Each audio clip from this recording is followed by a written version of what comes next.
reporting of the War of 1812 usually recounts the British burning Washington and the Battle of New Orleans.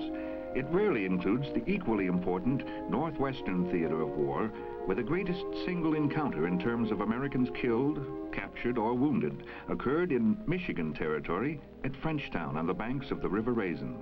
This is the site of today's Monroe, Michigan. For many decades, the French-Canadian coureurs de bois had paddled the rivers in search of furs. Eventually, trading furs with the Indians proved to be an easier life than fur trapping, and the Frenchmen built the first primitive cabins on the riverbanks. These earliest white settlers were friends of the Potawatomi Indians, whose chiefs granted them long, narrow strips of land fronting to the River Raisin to enjoy without hindrance whatever.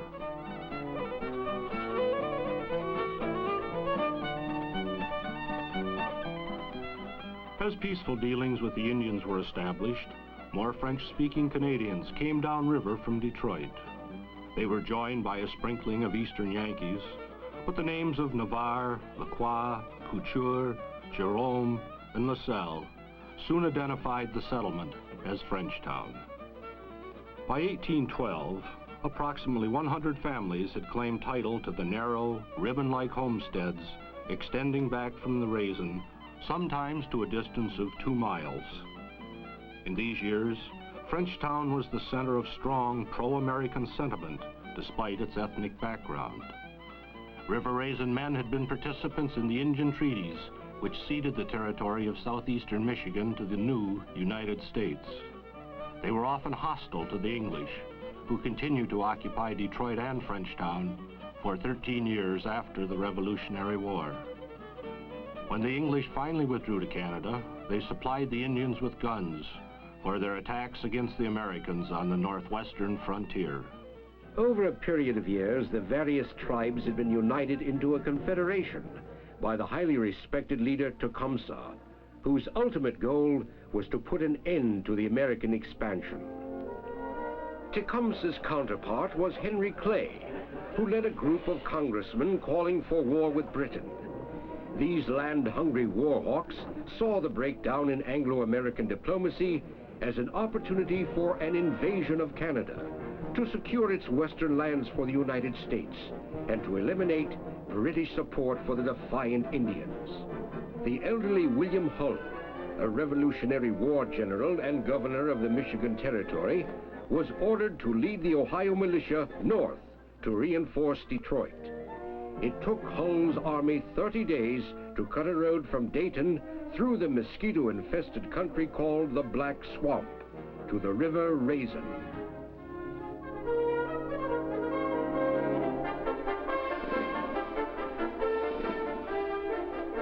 While there, a messenger brought word that the United States had been at war with England for 2 weeks.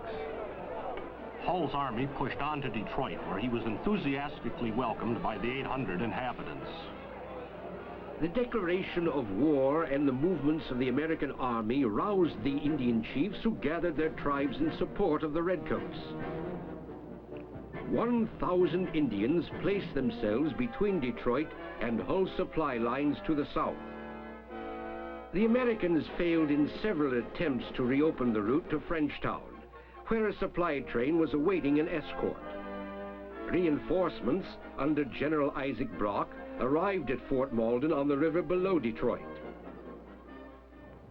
Brock put Fort Detroit under artillery fire, and Hull, who was concerned over the fate of the civilian and military population if they resisted, surrendered to his British and Indian enemies on August 15th, without the firing of a single American gun. The surrender was humiliating for the American troops who had envisioned an easy conquest of Canada. Instead, a force of 2,000 men was made prisoner. Guns, ammunition, and supplies were handed over, and all of the Michigan Territory was surrendered.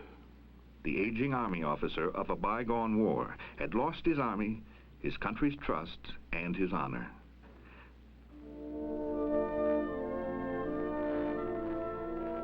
The 81 men of the Frenchtown militia were included in the surrender of Detroit, but those with strong anti-British sentiment fled the area.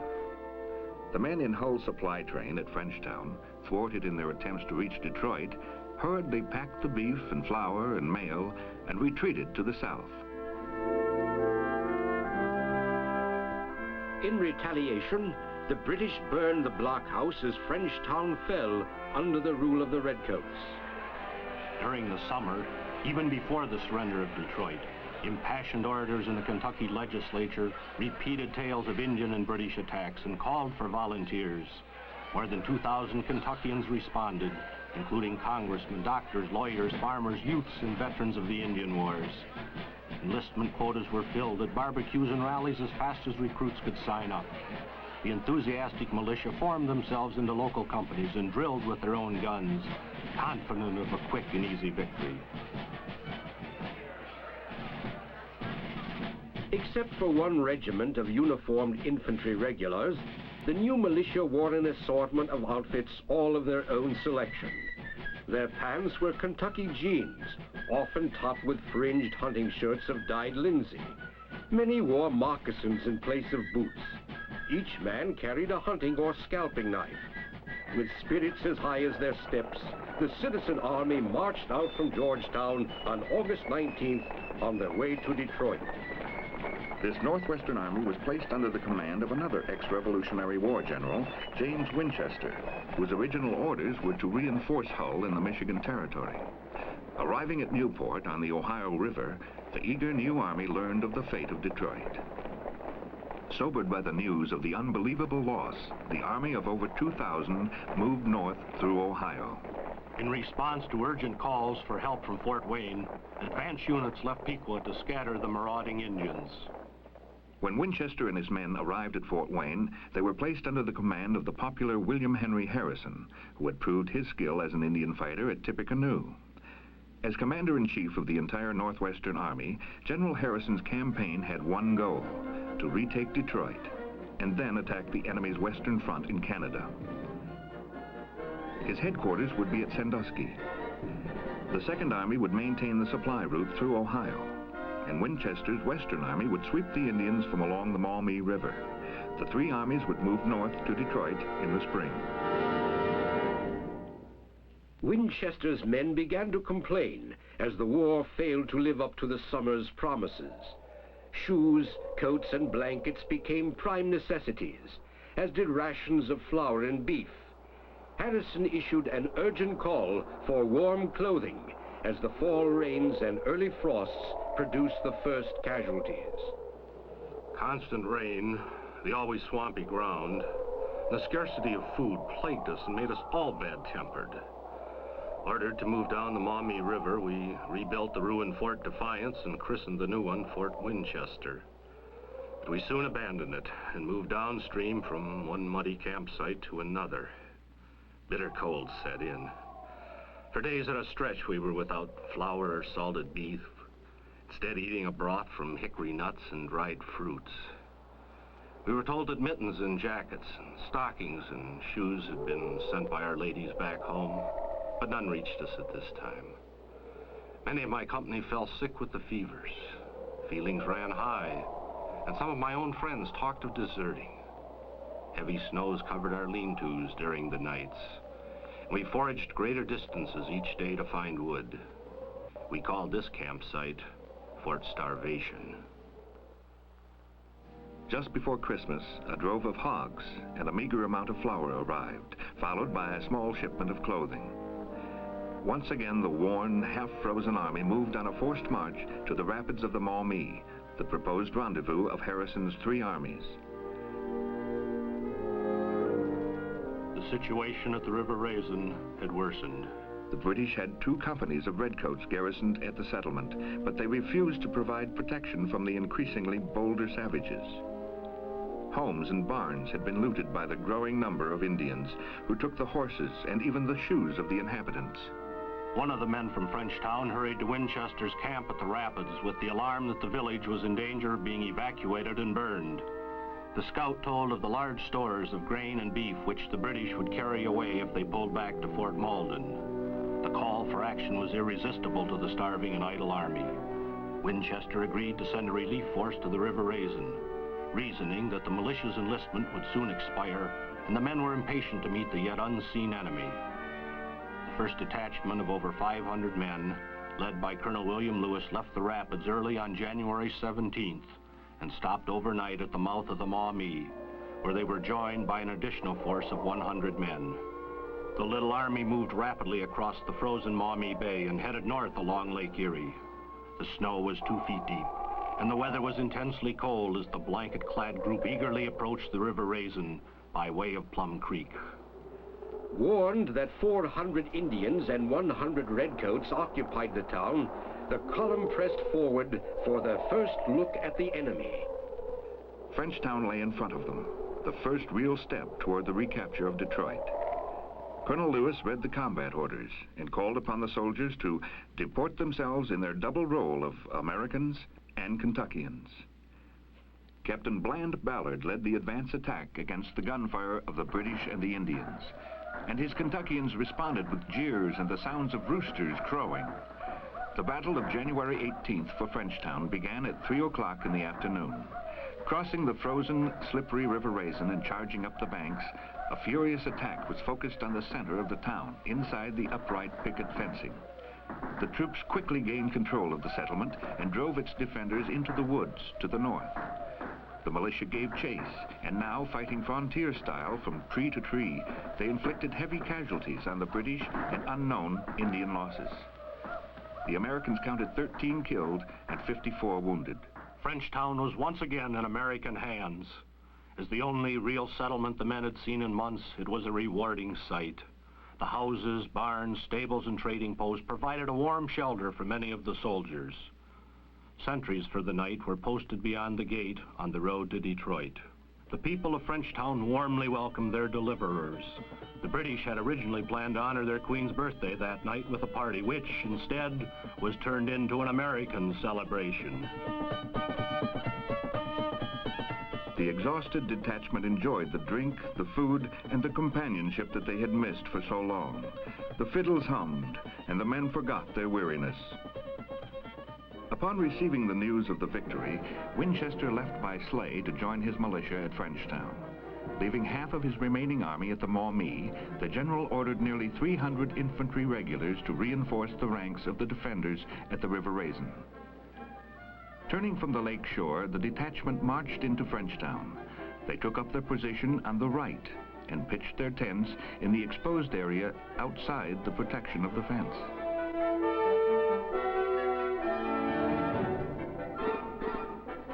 Nearly 1,000 Kentucky troops were in the village on the night of January 21st. The only sentries were posted on the town's perimeter. None were guarding the road to Detroit. The American troops faced the woods to the north with the river at their backs. Winchester posted his headquarters at the Francois Navarre house, which was across the river and some distance from his army. He disregarded reports of the enemy's advance, and although the militia had only 10 rounds of ammunition apiece, he kept the reserve at his headquarters. The bitter cold of the winter's night closed in around the sleeping army. As soon as Colonel Henry Proctor, commander at Fort Malden, received the reports of the British loss at the River Raisin, he marched reinforcements across the frozen Detroit River to Brownstown. There he joined forces with the retreating Canadian militia. He led his army of 600 men, accompanied by 600 to 800 Indians, toward Frenchtown. They pulled 6 small cannon mounted on sleds with them. The two armies took their places in the pre-dawn darkness on the morning of January 22nd. The redcoats were positioned in a protected hollow running parallel to the town, with reserve troops held in the woods behind. The Indians were waiting on the American left and far right. The cannon were set up on the cleared ground in front of the sleeping town. All was quiet in anticipation of the signal to attack. A shivering and unsuspecting Kentucky drummer beat out the call for reveille. Its echoing noise masked the movement of the British forward attack. Exploding cannonballs and grape shot brought sleeping men to their feet. The British attempted a frontal charge, which was driven back by the Kentucky sharpshooters. The same marksmen picked off the artillery gunners and quickly silenced the cannon. Finding that their initial attack was unsuccessful, the British concentrated their fire on the unprotected regulars on the right. The men immediately suffered heavy losses and began to fall back. The battle was well underway before its echoes reached Winchester's headquarters. The general hurried to the scene where he tried to rally his men as a frantic drummer beat a call to arms. Meanwhile, the militia had easily withstood the attack within the adjoining fenced area. Colonel Lewis took 100 of these men to the aid of the besieged regulars. Yet within 20 minutes, a full-scale retreat was in progress, carrying Lewis and his militia with it. Crossing the river and struggling up the far bank, the panic-stricken men followed the narrow lane leading south. Indians had flanked them on both sides and were lying in wait between the soldiers and safety. Under attack from every direction, the confused troops fell under the deadly fire of the savages. Closely following the wounded, who desperately sought cover in the woods, the avenging Indians wielded tomahawks and scalping knives without mercy. Nearly 100 men were slaughtered within the space of 100 yards. The screams of the victors and the vanquished filled the woods as the snow was stained with Kentucky blood. A few who escaped the slaughter were taken prisoner.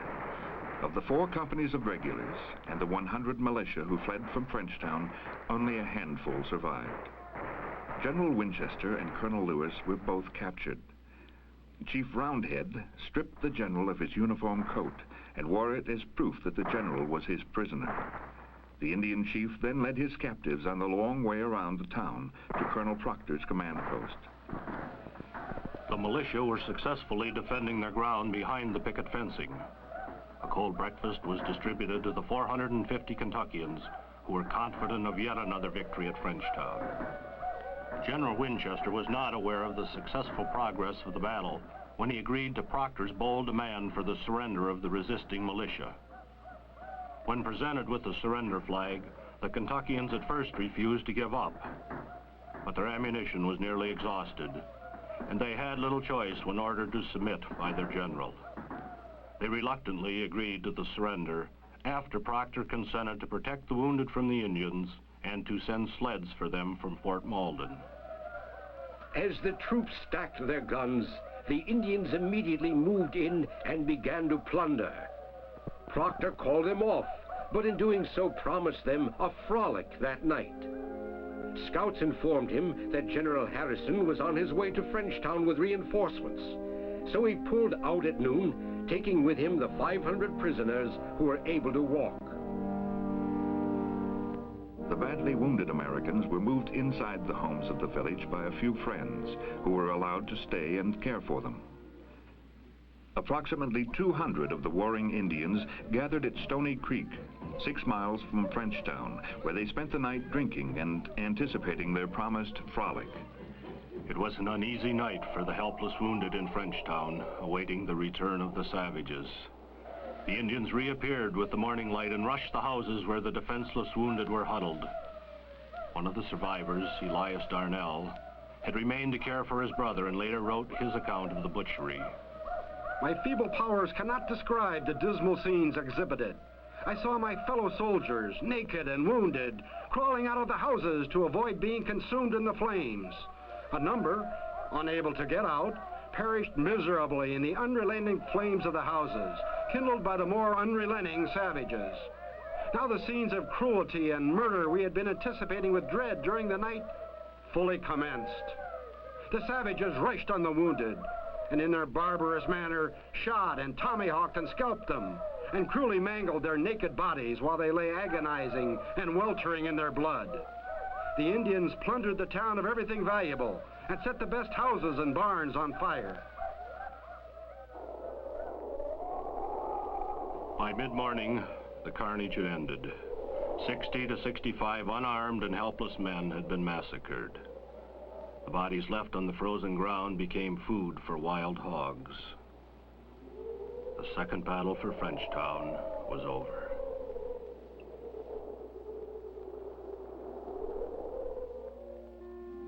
Harrison penned his reports to the Secretary of War, listing the loss of almost 1,000 Kentucky riflemen killed or captured or missing. Only 33 returned from the Battle of the River Raisin. The unbelievable defeat became headlines in the nation's newspapers. Long listings of casualties followed the early reports.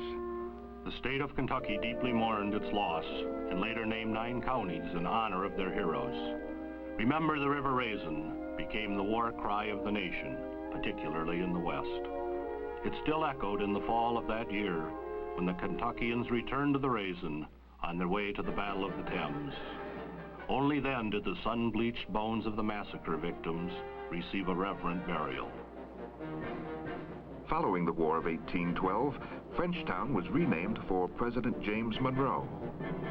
Today, after nearly 200 years, Monroe enjoys sharing its heritage through the retelling of its role in American history.